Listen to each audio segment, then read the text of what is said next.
The American Society on Aging was founded in 1954. 66 years later, people are living prosperous and longer lives. However, many are living with social and economic inequities and inequalities. And the pandemic, it has reminded us that this country doesn't embrace aging. What will happen in 10 years when 1 in 5 Americans will be over 65?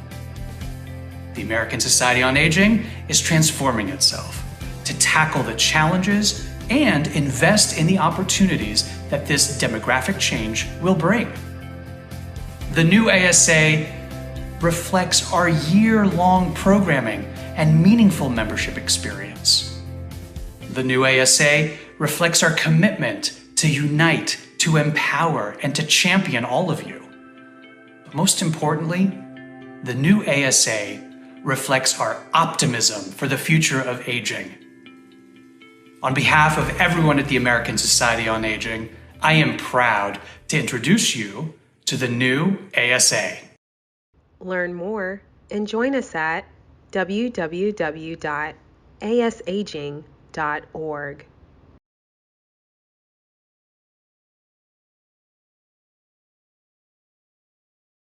Well, hi, everyone. I'm Ken Dychtwald. I'm your host and moderator for the Legacy Interview Series, and we are so sorry about the technical drama that has caused this to be slightly delayed.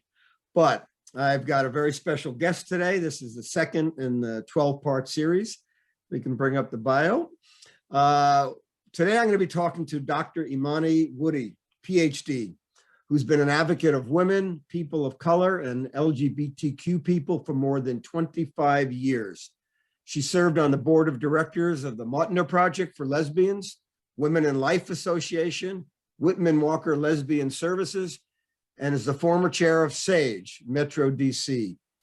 Dr. Woody was appointed commissioner by multiple mayors to the Washington, DC Office of LGBTQ Affairs. Dr. Woody is also the program officer for the 50+ Ministry of Metropolitan Community Churches. She's been a life coach for more than 10 years, delivering Living Life Like It's Golden, a program that empowers people, particularly people of color and women, to live their lives more fully. As a veteran community organizer, several years ago, Dr. Woody retired from AARP to start Mary's House for Older Adults. We're going to hear about that and many more things in a moment.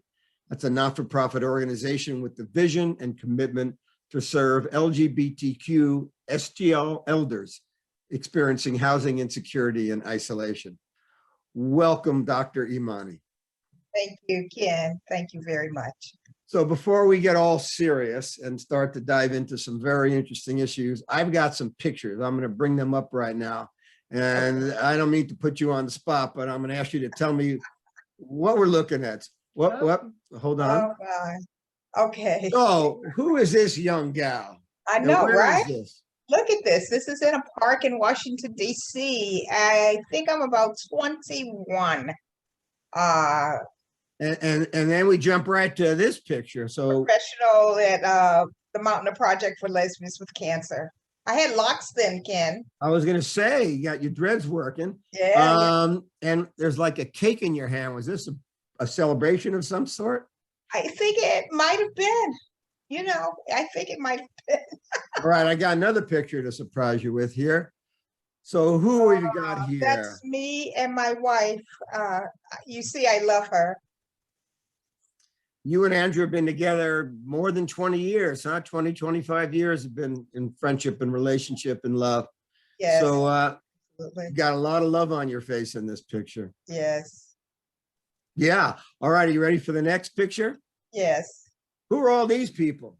Now, this is my family. That's my son that's holding up the camera. My wife to the left, myself, my daughter-in-law. Excuse me. Kara, my bad boy, Malcolm, my oldest grandson, Ian, and the genius of the family, Henry. Oh, that's a fabulous looking family. And what do we got here? We're checking out the planes at National Airport in Washington, D.C. We're at the park at the harbor looking at the planes. Got a lot of smiling faces in your crew. We're happy. We're a happy crew. And then this was Wow. last week. So what? Is this a real picture or did you like Photoshop? Did they Photoshop me in? Oh my gosh. This is an awesome picture. Look at the vice president. Oh, it was so surreal. I was invited by the vice president to come and talk about LGBTQ issues. One of these 6 people who had an intimate conversation with her. How did that feel for you to be in? Surreal. Congratulations. I know we had a call the day this was happening and you had to move it back a little bit because you had to rush over to the White House. And I thought, oh, I don't even know you and I'm proud of you. I'm so taken by Vice President Harris. What a thrill that must have been. Yeah. And she's so down to earth. It was very, very good. Okay, so we've got a little time here together and I got a lot of questions. All right. So ready to get started? Yes, let's. Good.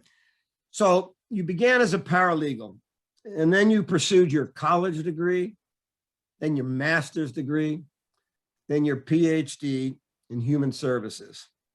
How did you pay for all that schooling? I'm still paying, sir. Wait a minute. Say what? I'm still paying on my school loan. This is national, international information of my business. Yes. You are still, you're in your late 60s now. I think you're a little younger than me. You were born in what, 52, I think? Yes. And you're still paying down college debt. Yeah.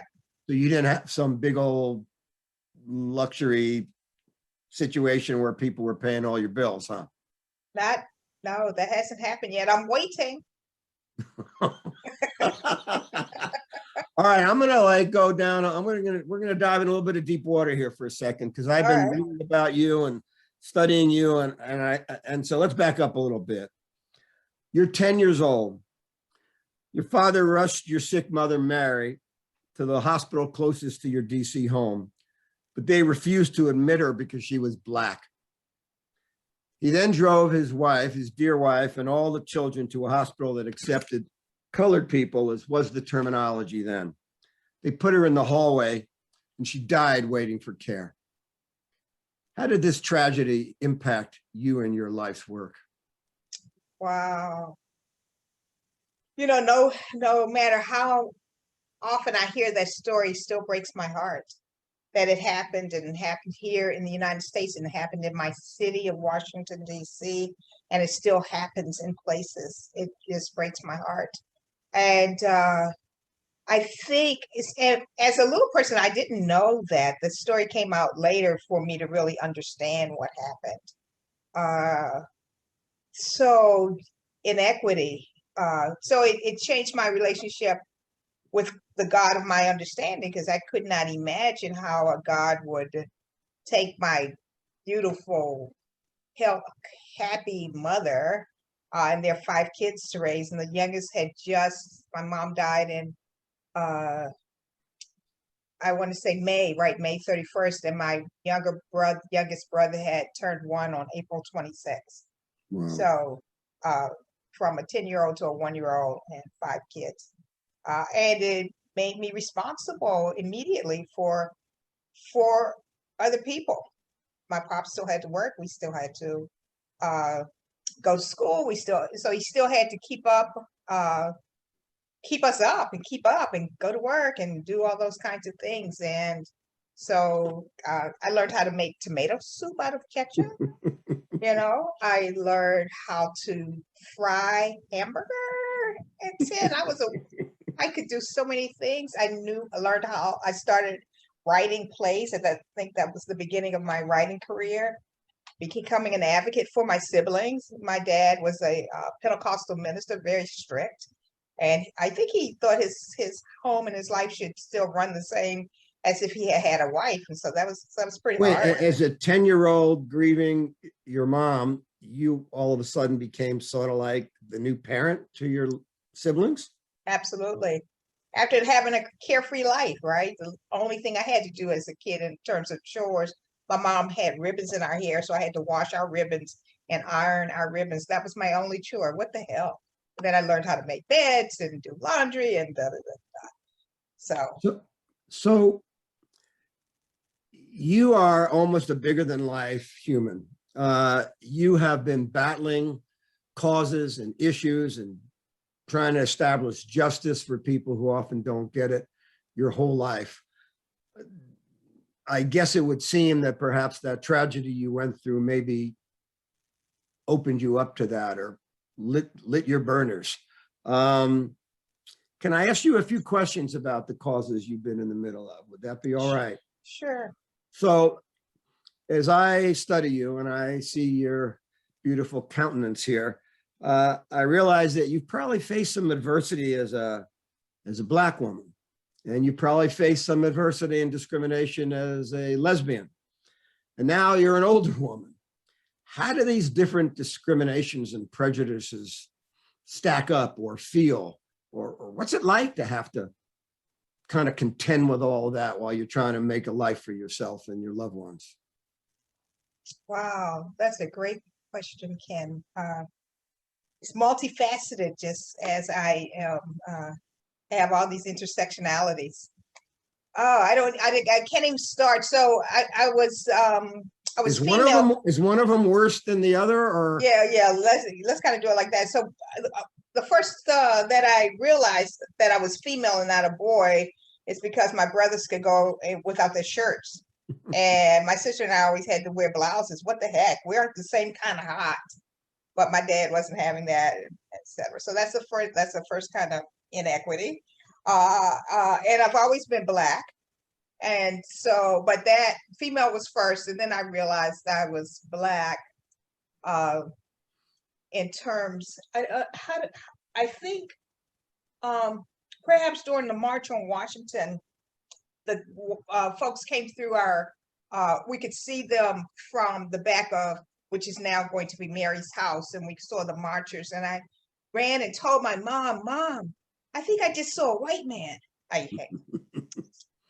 So I might have been like 8 or something. I can't remember. Some little person.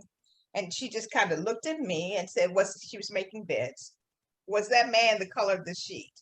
And I looked at her trying to figure out why she's so like not nice. Why is she talking like that? And I said, no, he's not. Then he's not a white man. He is a Caucasian man. I said, okay, I just saw a Caucasian man, and good. And that was it. So, but I still remember that story means that it had some kind of influence, right? So,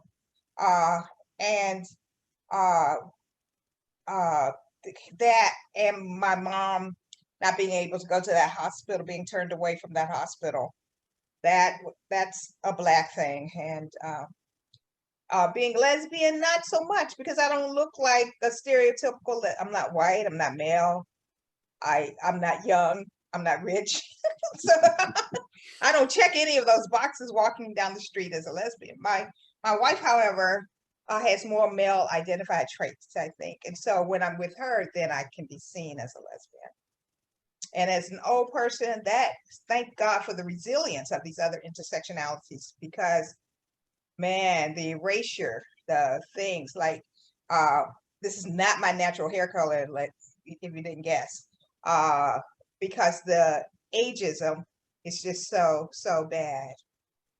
How is it to, after having lived your life with certain prejudices that you had to confront, how did ageism feel? Did it feel like, oh, not another one? Or was it like, this one is different? It's different. The others I've read about, I know about, I lived about. Ageism, and I work in ageism, so that is such a freaking surprise when it hits me. Is such a freaking surprise. Let me ask you a question. I mean, you're obviously very smart, and you've been to lots of rodeos. What is with us that we got so much prejudice, that there's so much disrespect and ignorance and sexism and racism and homophobia? Like, have you come to a conclusion as to what's wrong? Let's just say Americans, that we got so much of this stirring around in us? Oh, you don't want to get me started, Ken. I kind of do.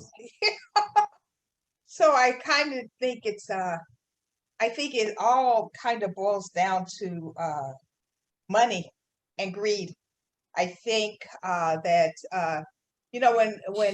so racism is a social construct, and it's thought that it was not started to keep Black folks in line. It was started to help white folks who were poor, the debtors and the other immigrants, not the Mayflower immigrants, but the others that were coming through that were they were more of the population than the gentry, if you will. And they could be indentured and they could become white after they served a certain term of whatever. So that became the catalyst, that the construct of race as being better than, which was to, I think there's a human condition that we don't have to have all these constructs, but we have to work on that. But we do have them, and they first started to keep the people who did not have money, white people who did not have money, from the Africans and the Indians who outnumbered the gentry. So laws about I can't even say the word, about marrying outside your race. You couldn't marry an Asian, you couldn't marry an Indian, you couldn't marry a Black person. Why are those rules if they're there so that there is this class, that you're real part of this class, you're not part of this class, and you're getting stomped on the same way in poverty or lack of resources, et cetera, et cetera. So that's the short version. I could talk about that with a glass of wine for days. Talk to me about the ageism thing. Why do you work in the field of aging? And I do as well. We've both been in it for a long time. Why does ageism still persist? How come we haven't been able to stop it or avert it? What's driving it? That's a good question too. I can't tell you I think money drives everything. I think capitalism really drives everything. So that's the bottom line for me. That when things are being advertised for marketing, to whom do they market? Most often they market to younger people or people with abilities, and not necessarily older people unless you're not infirm, right? So it too is a social construct. So I think it's based on money and greed.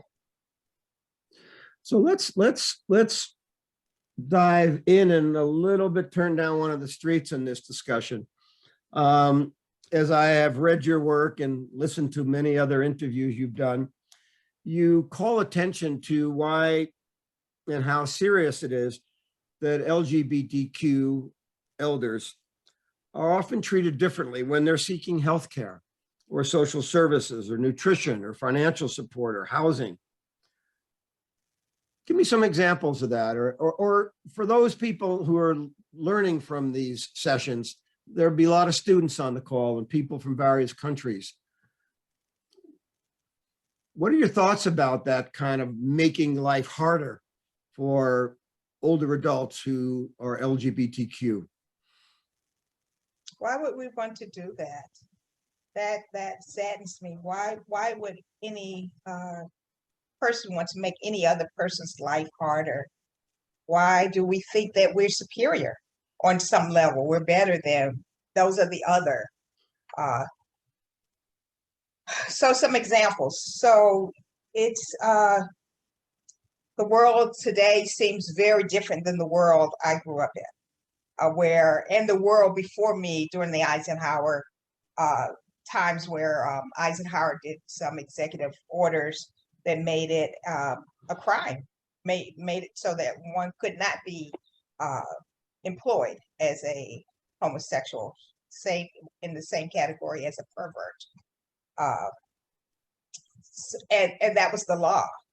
So then we had the law being backed by some forms of religion.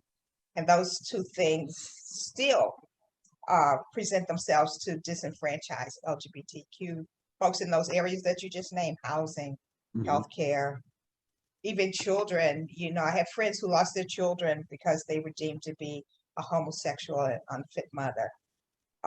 people who lost their housing, and people who losing their employment. The Equality Act is on the table now that will make it so that you don't lose your housing or employment if you're LGBTQ, lesbian, gay, bisexual, or transgender. Some of our laws have taken out the transgender part. The Supreme Court just refused to hear a case about bathrooms and trans folks, which is awesome. So our trans children can be safe, be allowed to and safe in using a bathroom. Who cares where you pee? Close the stall, wipe the seats.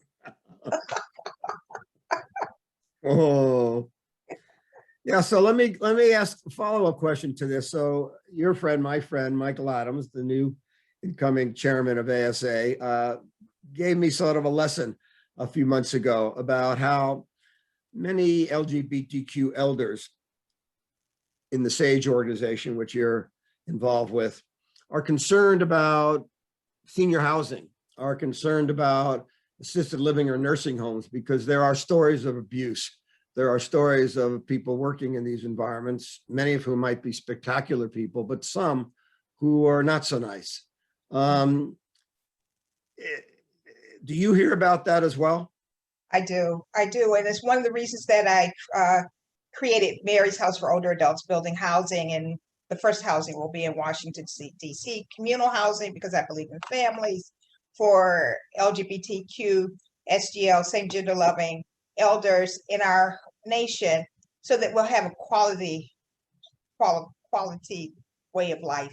And it's the house that my pop died and left me. And so part of that story is my pop was a middle-class guy, and he had to go into a nursing home, and he went into a good nursing home with the money he had and the wealth he had. He was able to go into a good nursing home. But they did see him as Reverend Brady Woody. They saw him as this guy in room 222, and he went incontinent and came out incontinent. Actually, we pulled him out because we wanted him to die at home and around family.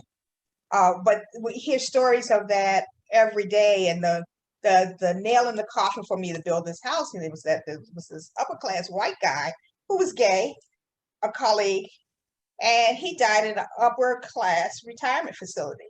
He was found, Ken, 5 days later. He was found dead 5 days later. So to me, that meant that he had stopped playing canasta or spades, or stopped going to the movies with his folks, his friends. People had stopped calling him. And we know during the pandemic, it's easy to socially isolate. So it's easy, just generally, you don't have to be old. Can you imagine how it can feel if you're old and gay? You have an oppression in going out and having activities for you and by you. So this is kind of I've not yet visited, but I intend to, as we get back to traveling, kind of a spiritual mission almost. Here's the house named after your mom, but it was also your childhood home that you're now trying to turn into a community that can also be other ones, maybe all over the country, all over the world. Yes. What were some of the design elements, and what were some of the sociology that you were aiming for? And I did hear in one of your interviews that one of your models for it was Golden Girls, that 1980s TV show. But what were you trying to construct? Were you trying to create another, Jimmy Buffett's Margaritaville, or a nursing home, or what's the idea of Mary's House? Well, definitely not a nursing home and what that entails. Now, if you say nursing home to a 5-year-old, they can tell you, I don't want to go there. So definitely not the term nursing home, but a home, a family residence, if you will, where everybody knows your name, where it is like the Golden Girls. This one we're building now is one of the larger ones that we're building. It will have 15 suites. But I envision homes donated to Mary's House, and we turn those into facilities, Mary's House homes, where there are 4 people in the house and they become family with services, and with someone that'll knock on their door and say, "Hi, Mr. Ken, how are you today?" Somebody's going to look at you every day, as opposed to someone finding you 5 days later. How many units or how many residents do you think is ideal? Is it going to be a 500 unit I don't think so. complex? I don't see that, because that doesn't build community necessarily. We're trying to build homes, one house at a time. And this 15 unit seems about maybe the max, and they are studios in one house. And we are toying with the idea of maybe there's some 4-unit buildings that are full apartments, and maybe that, but still build in that communal piece that I'm your neighbor, I'm your family, I check in on you. And we're developing curriculum so that we could develop that kind of culture, that I check in on you. You live here, you are my family. You live here, I check on you. And so that we try to take the prick out of social isolation.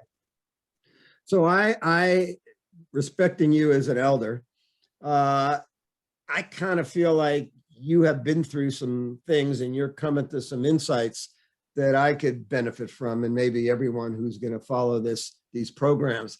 You used the word family. When I was growing up, family was my grandma, grandpa, mom, and dad. We all lived in the same house.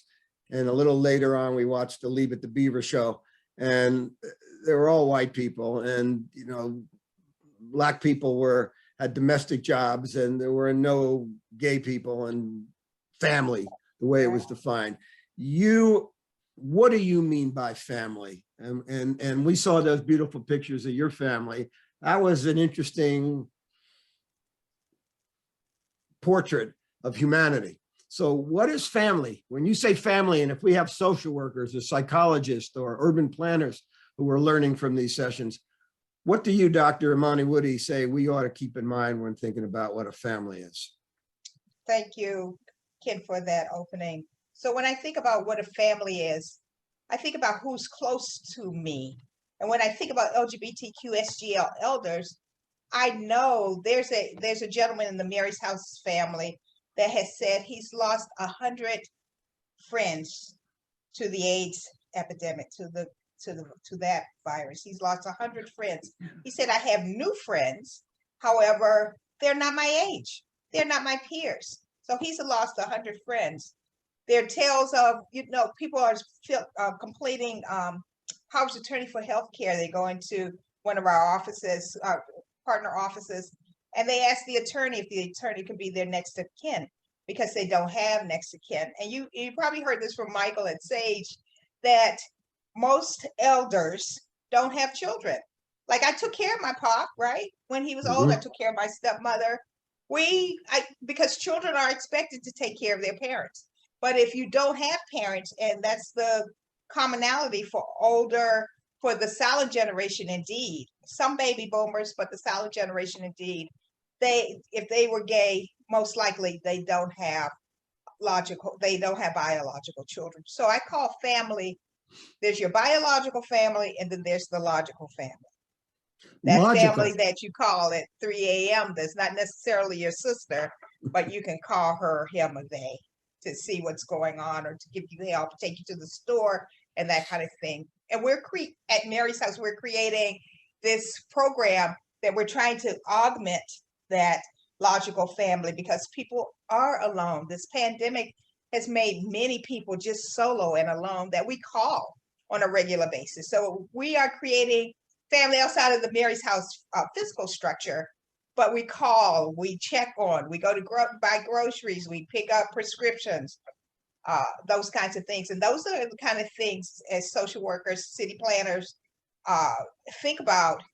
The people who are not blood tied can be tied by people who are just as important to them, logical families.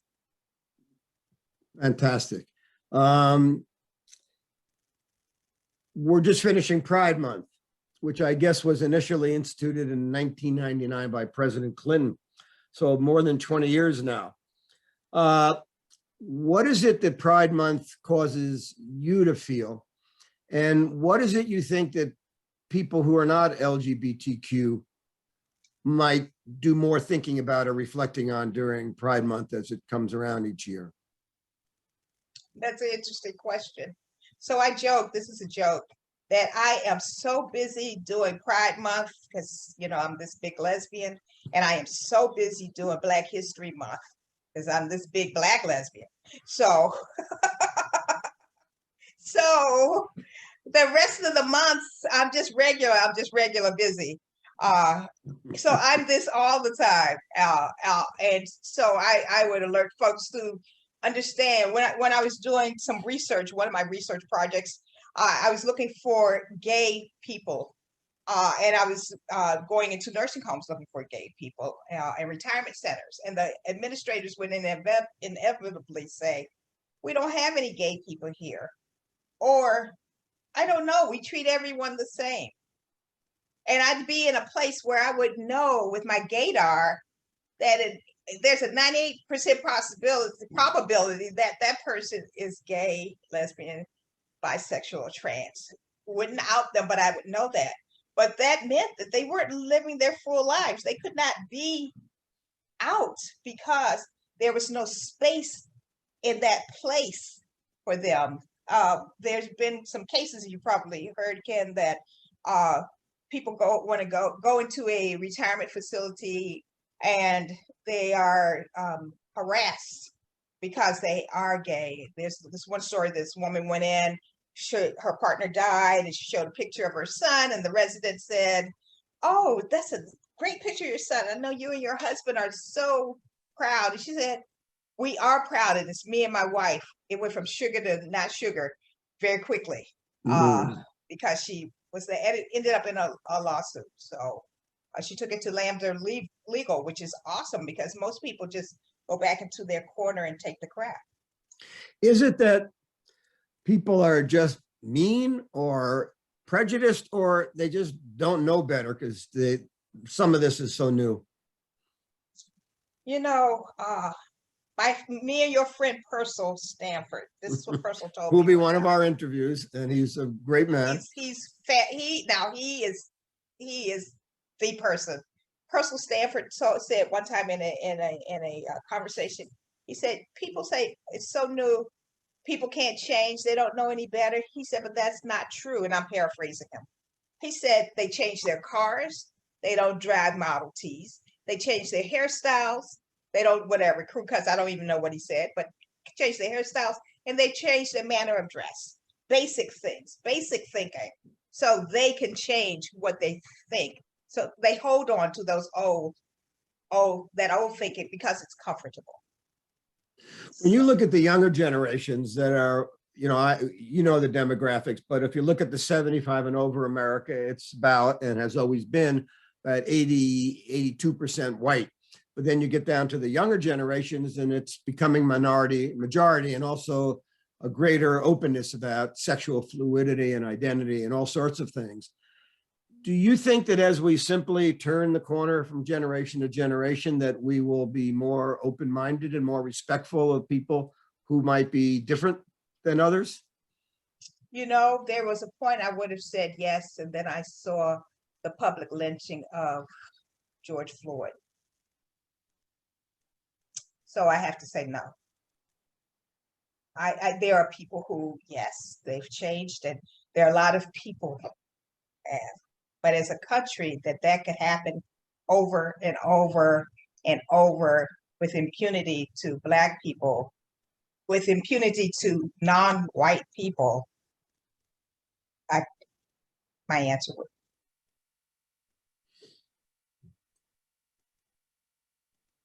No, we haven't changed. No, we cannot change. Have we changed at all? I mean, you've been a part of almost 7 decades of history. Have you seen some change? Of course. Ken, look at you and I are doing this thing. Are you kidding? They wouldn't even accept my mother at the hospital. You and I are doing this international kind of talk about how I am a pioneer. Oh, yes. I was in the White House with a woman of color, vice president. Whoa. Yeah, that did it change a lot? I don't know. I mean, the Tea Party rose up because we had that Black president. I don't know what y'all doing, but that's not my country, right? So so yes, there have been some changes. Yes, But there have been some folks when they stormed the Capitol January 6th. I live in Washington, D.C. That was a scary freaking day. That was on UFB, as my kids would say. Unbelievable. I've never actually heard that before. UFB. I'm gonna have to. Now I know. Unbelievable, right? Yeah. So, question for you: you make choices. There are a lot of people who are going to be viewing this who might be 22 or 28, trying to think of a career. Where can I make money, or where will I have peace of mind or stature, or who knows what drives people? What drives you in your work? I mean, you're clearly an impassioned human being, and you probably could do anything you set your mind to. But what drives you? Inequity drives me, has always driven me. I want fairness. I'd like to see fairness, not equality, because we don't all start at the same place, but some equity that acknowledges that we don't all start at the same place, that we don't all have the same resources, the same help, if you will, the same able-bodiedness, the same whatever, so we build a world that's equitable, that we all are able to get the vaccine, that we're all are able to have clean water, that we all are able to be employed until we don't want to be employed, that we all are able to hold hands and marry who we want, that we're all able to live a quality life, equitable. Well, I'm going to step out of my role of interviewing you and be a fanboy for a second and tell you that, boy, do I respect what you're saying and who you are. So let me keep going. So you've been with Andrea now almost a quarter of a century. Did she ever tell you, hey, tone it down, let's just live the leisure life? Or how's it to have a partner? How's it to have a partner with you being such a crusader? My partner is my partner. She is the wind beneath my wings. She is the wind. Without her, I could not do this work. You know, she was with me when I got my master's and my PhD, and they say you don't get a degree by yourself. So you don't run an organization by yourself. You don't dream, hopefully, by yourself. I mean, I could ask you the same thing. You know, your partner, your spouse is without them, there's a lot of things that I couldn't do. With her, there's a lot of things that I do. Yes, there are times she's saying, we really? It's 9:30, you have a meeting right now? It's really? We can't go away this weekend? Really? We have to put that vacation? Really? Yeah, so yeah, that happens. But more often than not, 85% of that time, I think she would say 99% of the time, she is the wind beneath my wings. Nice. So it would appear, or we could create, you know, watching your news media and seeing the enormous contributions you make, one could get the impression that you've had nothing but successes in your life. We know that can't be true. So how do you deal with failures or disappointments or frustrations? How do you manage to pick yourself back up again? What's the talk that goes on in your head? You know, I have to give that talk about my dad. Failure is not an option for him. That was not an option, and then it became a NASA saying. Who knew? But in our house, that failure is not an option. Failure is just another time, another opportunity to try again. Do you call on your faith? Do you call on your toughness? Do you call on your righteousness? I mean, what is it you call on when you feel like, oh, knocked down or something bad happened? You know, I call on my kitchen cabinet. I have a circle of friends that will tell me the good, the bad, and the ugly. How did you form this cabinet? Did they? No, I went and got them. Really? Really. So a couple of us have been friends for 20 years, and it just seemed they kept showing up in that space. But as I've been in this world, there are a couple of people who they say, I forget how you say it, Ken, when steel tempers iron or something like that, that metal, each metal makes the other stronger. I Right. have those people who are in the world, especially as I float around as a female Black lesbian CEO of a small national organization. How many people are there like that? Not too many. And so I go to women, I go to men, gay folks, people who have done this kind of stuff, and ask them, how did they do it? Just right. There's no shame to my game, Ken, I guess that's the deal. Like, if there's nothing unique under the sun. I think somebody has done this sometime in some place, maybe not right now, but someone's done it. I need to find them and talk to them.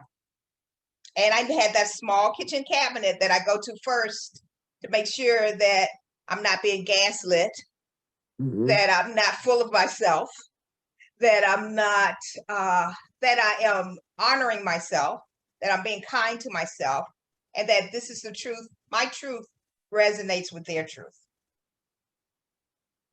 Wisdom. Yeah, that's wise counsel for all of us. I'm going to turn the corner a little bit into a different territory here. So let's look at the field of aging. You know, our primary partner here is the American Society on Aging. And while we've got architects and lawyers and psychologists and social workers and nurses involved in this program, the aging field. So let me start with a simple question. In an ideal role, what role would older adults play? What's the purpose of being an old person?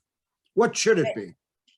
The ability to give your wisdom, to be revered, to be acknowledged for what you have accomplished and what you still may be able to accomplish.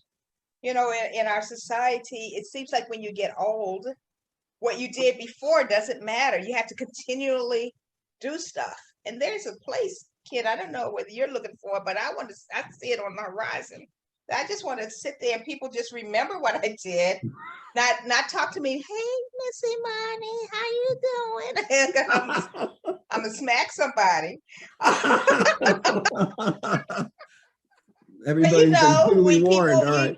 You know, you have to. I remember, and think of me as a viable part of the planet, of the community. Yeah. So words, you know, words are just words, but do you like to be thought of as a senior, an elder, an old person, an older person, a mature person? I mean, do any of those words turn you off or any of them turn you on? Senior turns me off. Elder turns me on. Older adult, I like the best.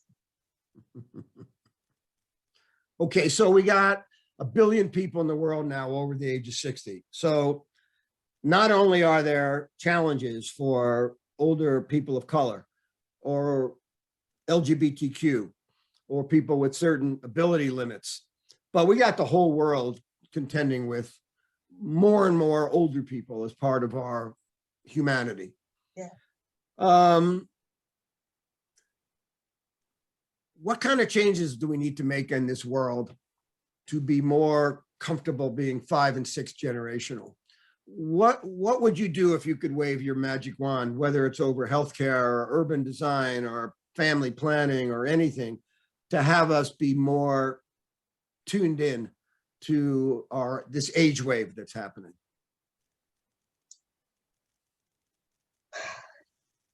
Well, everyone would have housing, affordable housing. That's whether you're old, young, or whatever. It's because lack of affordable housing is a public health issue, right? So as you grow older and maybe on a limited income, we've got to make space for that. Not everybody has a pension, and as a matter of fact, younger folks won't have a pension. We don't even do that anymore, right? As a country, that as older people, that we say, like this program you're doing, Ken, that you're saying older people, they have this information.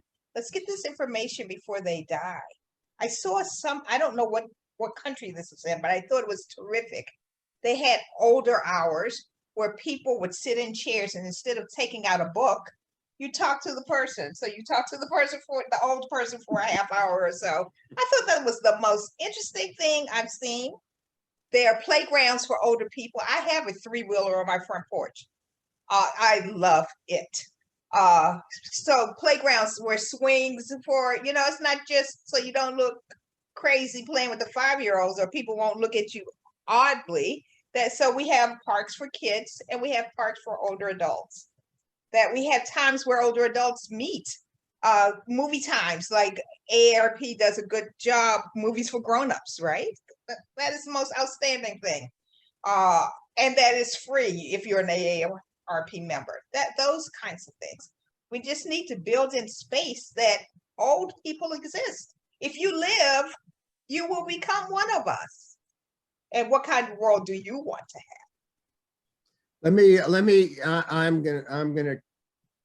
I'm gonna take advantage of either you or I being the elder for a few minutes here. So the word community, when I was growing up, it sort of was another word for your neighborhood. But now community might mean your ethnicity, or it might mean your age, or it might mean your sexual identity. Are we coming together if we're dividing everybody up by their communities? Or how do we have people be in their particular community, but then be able to think more holistically? And, Maggie Kuhn was one of my dear friends and mentors, the founder of the Great Panthers. And she said, too much focus on individuality and independence. We ought to be much more thoughtful about interdependence. How do we all come together? How do you think about community in terms of particular groupings or the whole? That's a fine question. I think it's a privilege sometimes to think that we all can come together willy-nilly. I'm in situations where I am the only Black person. I may be in situations I'm the only female. I might be in situations that I'm the only female Black person, or I'm the only gay person. And I have to think about my safety, because not everybody's kumbaya to me.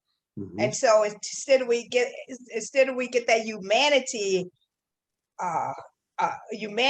in our souls as a nation, as a country, as a world, we will still need that kind of Venn diagram where different communities come together and interact. Thank you. Why should somebody consider working in the field of aging?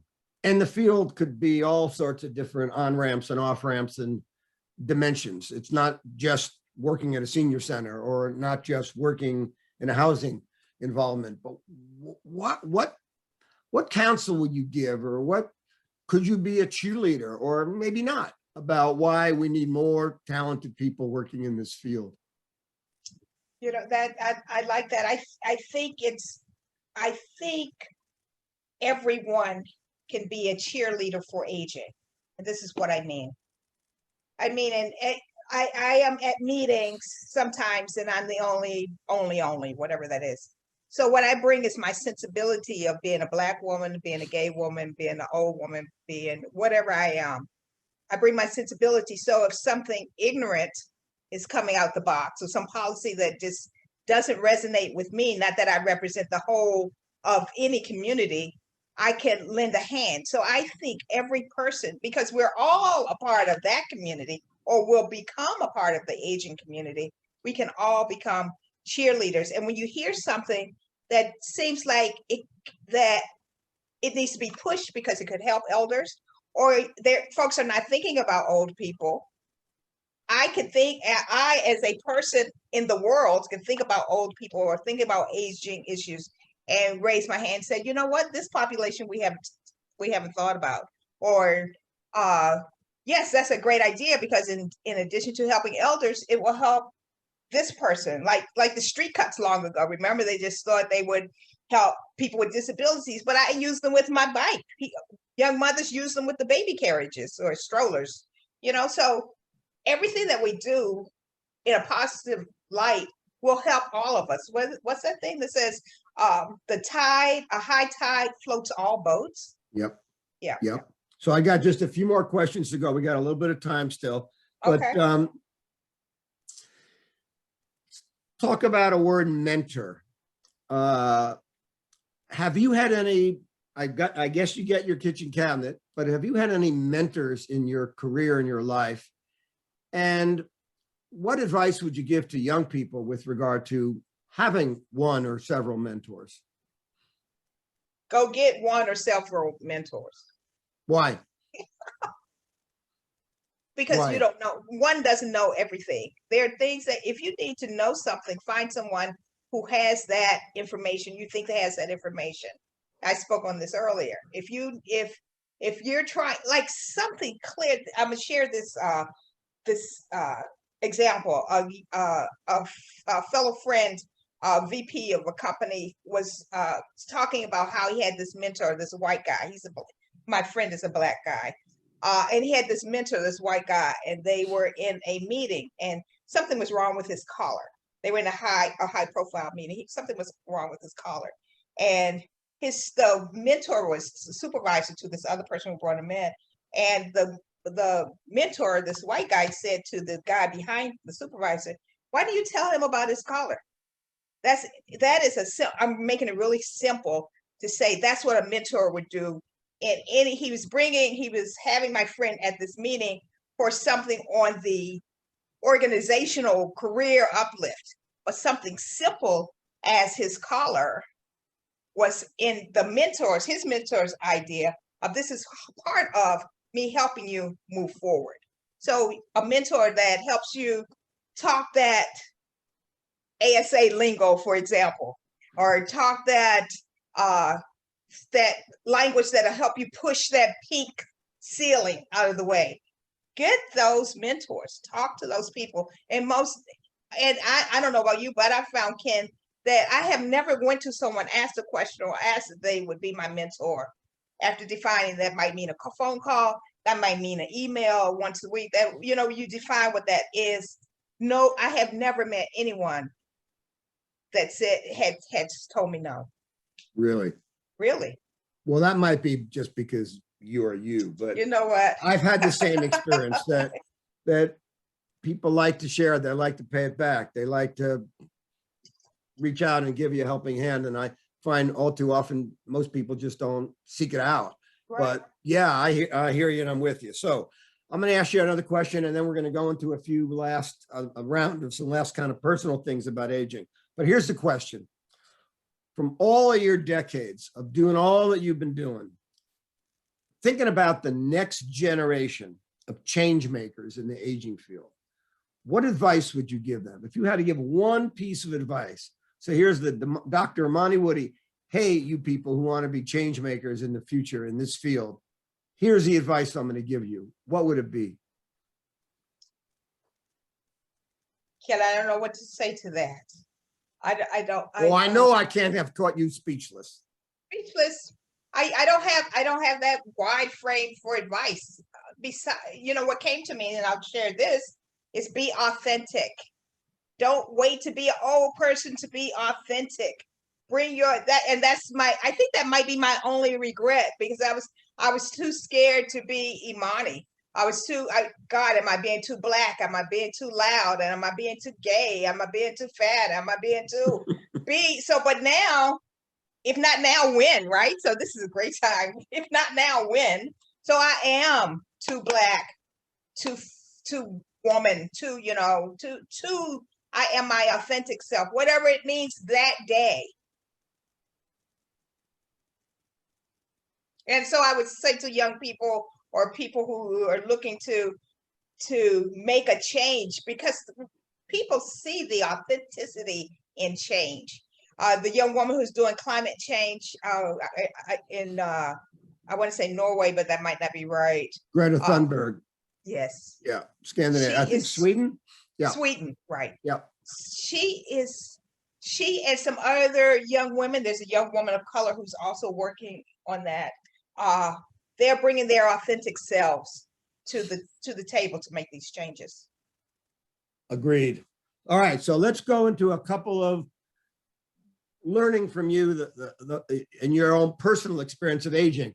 And I can say that I got involved in the aging field when I was 24, and I wrote all kinds of books and made all sorts of speeches. And then along the way, I became older myself, and I had to do some thinking about some of that. So for you, your own personal aging, has it been an ascent or has it been a descent? I think it's an ascent. I think like I said, I'm free, I'm authentic. So that I'm doing pretty much what I like. That's an ascent. But the actual aging stuff with the oppression and the erasure aspects of it, not so good. That would be a descent. Okay, next question. What person, book, or, I don't know, philosophy has been the biggest source of inspiration for you and that you carried throughout your life? A person, a book, a philosophy. Would you share that with us?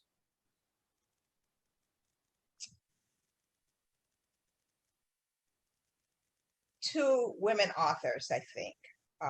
There's so many personal people, but that might not resonate with you folks. So the two authors are Toni Morrison, who she was a badass. I just have to say that, a badass person. You listen to her interviews, and she's a person that gave me strength, hope, and showed me how to be authentic. And then there's Octavia Butler, sci-fi writer, who shows the possibilities when things are turned on their head, when whole peoples lose their identity, and how they still can survive and come out on top. Fantastic. So if I were to make a movie of your life, I imagine you watch some movies and some TV, and this question may be ridiculous, but I'll ask you anyhow. If I were to make a movie of your life, who could you see playing you?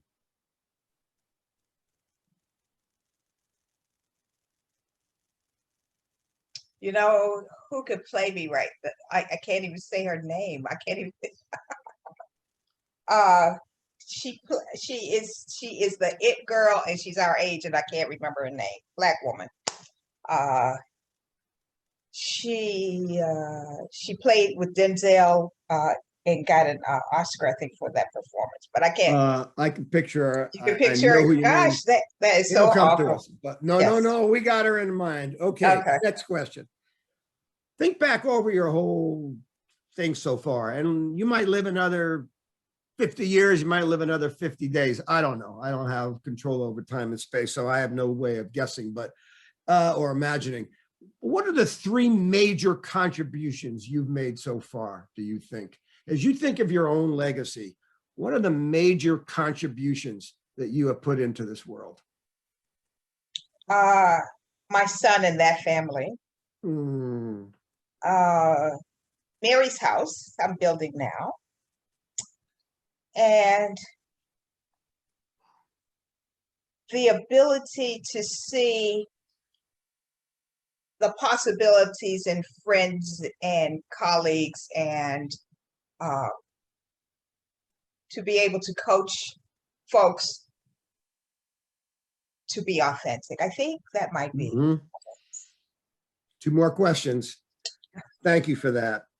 If you could go back in time and sit down with your young self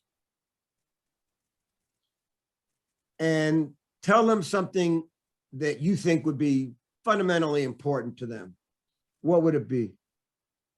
Girl, you are so fine and so smart. The smartest tack in the box. Don't you just believe that?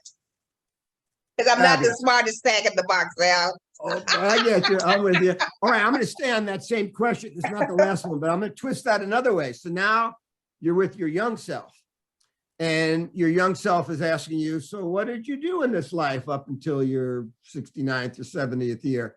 And you laid it out. What do you think your young self would say about that? You mean my older self?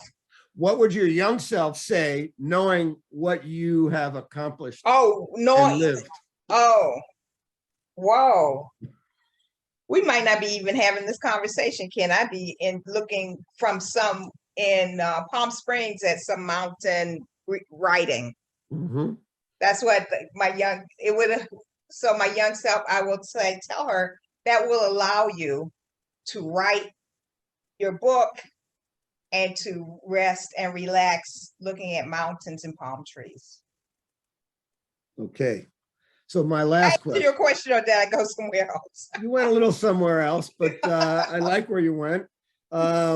It's okay. My very last question. I want you to imagine it's decades from now. I'm gone, you're gone, all the other people I'm interviewing in this legacy series, we're all gone. It's a time in the future. What would you like for people to remember about you, Imani Woody?